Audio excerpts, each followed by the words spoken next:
Welcome back to Movies Are So Back, the YouTube movie review channel where I, Ethan Simmie, ask the question, are movies so back? Apple TV Plus has given us their first true, real, big movie of 2025 in Scott Derrickson's The Gorge, starring Anya Taylor-Joy and Miles Teller. Now, you might know Scott Derrickson from some of his previous movies. I would say most notably is 2021's The Black Phone, featuring Ethan Hawke, a movie that I enjoyed, although I thought it was a bit underwhelming. I still enjoyed it quite a lot, and I'm pretty excited for The Black Phone 2, a movie that he is working on for a release date later this year. Anya Taylor-Joy, of course, one of the best actors we have acting in Hollywood right now, and Miles Teller, a guy that I think is a pretty good actor, and I stand by him, and I just think he needs a better agent. I just think he needs to be in better things.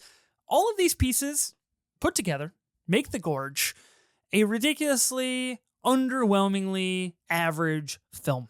And that's too bad. It's too bad, and it's kind of a bummer. Now, I will be spoiling The Gorge because it's kind of hard to have a discussion about this movie without actually spoiling it. It is a sci-fi thriller romance film that primarily hinges on the question of what's in the gorge? Why do we have to defend this gorge? That's the big driving narrative question of this movie. So I will be answering that question, diving into it just ever so briefly here in a second. But I think as a whole, the reason that this movie really doesn't work for me, it really comes across as a pretty underwhelmingly average movie, is a couple of things. One of those things being the complete lack and utter disappearance of any chemistry whatsoever between Anya Taylor-Joy and Miles Teller. Anya Taylor-Joy, just unbelievably drop-dead gorgeous. Miles Teller, I don't think he's a bad-looking guy. He's incredibly physically fit, as we see in this movie, really giving off the vibes of, I'm watching the movie for the plot, which, you know, I can't argue that because I was also watching the movie for the plot on both of these actors, but their chemistry just isn't there. It just is totally manufactured, and it doesn't feel authentic whatsoever. At least it didn't to me. And any of the scenes that they are in together, any of the scenes that they're trying to build up this romantic connection ultimately felt really flat for me and didn't work at all. Secondly, I feel like outside of one thing, this movie doesn't really have a point of view. It doesn't really have a thing that it's trying to get across. At the end of the day, it's kind of like privatized military is bad. Like, don't help the corporate elite make a stronger military, which, like, I agree with. Great. I think that's a great point of view to have for this film. But there's so many other things that the movie wants to get into, the movie wants to talk about, and the movie wants to have a point of view about that it ultimately just disengages from halfway through the movie. And that was disappointing to me because I thought there were a lot of good things there. There's a good movie in here somewhere, a good movie that I wanted to see, that I wanted to believe in, that just never quite came to the surface. Okay, we are entering the briefly spoiler territory for The Gorge. I want to go back to the romance for a second because it's just like a slew of montages of them like holding up signs to each other from across the gorge, and then them finally connecting and having dinner and being like, hey, what's the longest kill shot you've ever made? Which I guess on paper is like fine. That's like perfectly fine and entertaining. The problem is, again, that there's just like no chemistry. There's also no time building why they want each other, why they love each other, why they care for each other, other than the fact that like they're just lonely, I guess, is like they're just lonesome because they're supposed to be posted out at this gorge for a year on opposite sides. They're not supposed to talk to each other. They're supposed to basically be in isolation. And I guess 6 months in, they're just like, I need to talk to somebody, which is like, I get it. I would feel the same way.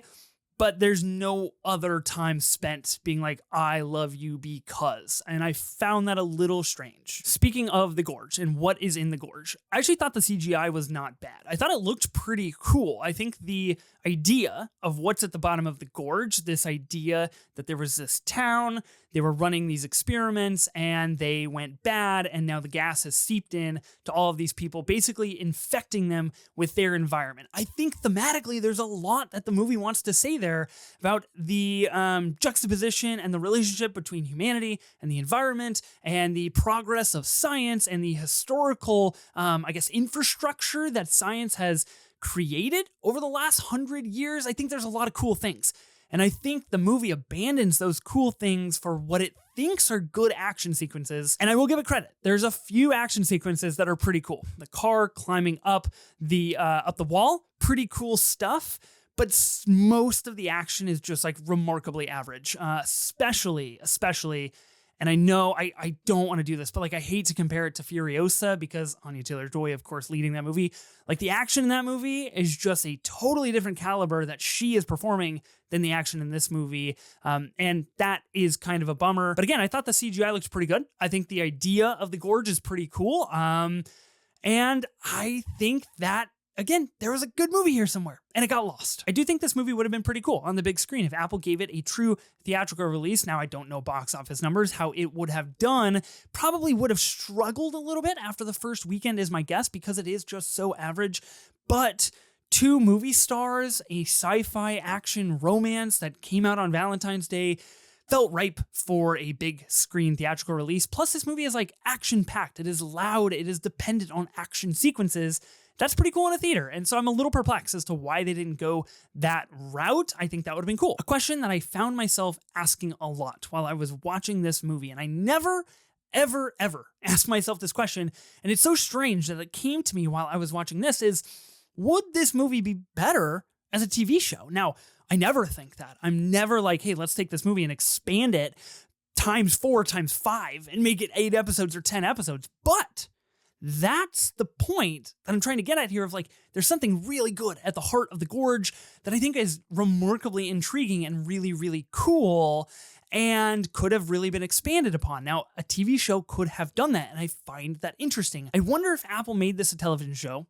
Everything's the same. Scott Derrickson's directing 8 to 10 episodes. Miles Teller is in it. Unfortunately, I think he's the weakest part of this movie. So maybe if you're making a TV show, we do a little replacement, or my idea, we just go straight Anya Taylor-Joy, and that's it. We just have the one main character. But if we do all of those things and make it 8 to 10 episodes, really a lot of time to build a romance, if that's what we choose to do, because obviously this movie needed that time to build that romance. A lot of cool things that we can inspect about the gorge. I just think there's so much more opportunity there, and I never ever think that a movie should be a TV show. But I get maybe the gorge should have been a TV show. Of course, with that comes all of the baggage of signing people on for a television show instead of a movie when you're a movie star and not a TV star, and all of the qualms and problems of Hollywood that come along with that. So I'm sure that was a large part of the conversation. And hey, maybe they never wanted to explore the gorge and these ideas as deeply as I wanted them to. And that's fine. That's fair. If that's the movie they wanted to make. I just think that there was a lot left on the table. Overall, I gave the gorge 2.5 out of 5 stars.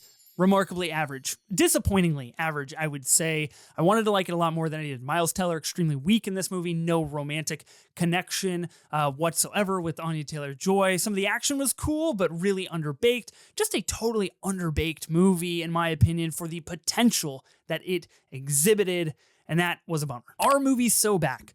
I'm going to say no. I'm going to go out on a limb. I'm going to say no. A, because Apple went strict streaming release on this, a loud, action-packed movie with 2 movie stars that I think should have gone to the box office. And B, because it's just an average movie. And so, no, movies are not back right now. Have you seen The Gorge? Let me know your thoughts on this movie. Drop a comment below. Let me know what worked for you, what didn't, your favorite parts, your least favorite parts. If this movie should have been a TV show, somebody back me up, because I feel like I'm going crazy with that thought over here. Don't forget to like this video, subscribe to this channel, and hit the bell so you never miss another movie or TV review of mine. You can also follow me on Letterboxd for any and all of my movie opinions, and I'll see you in the next video.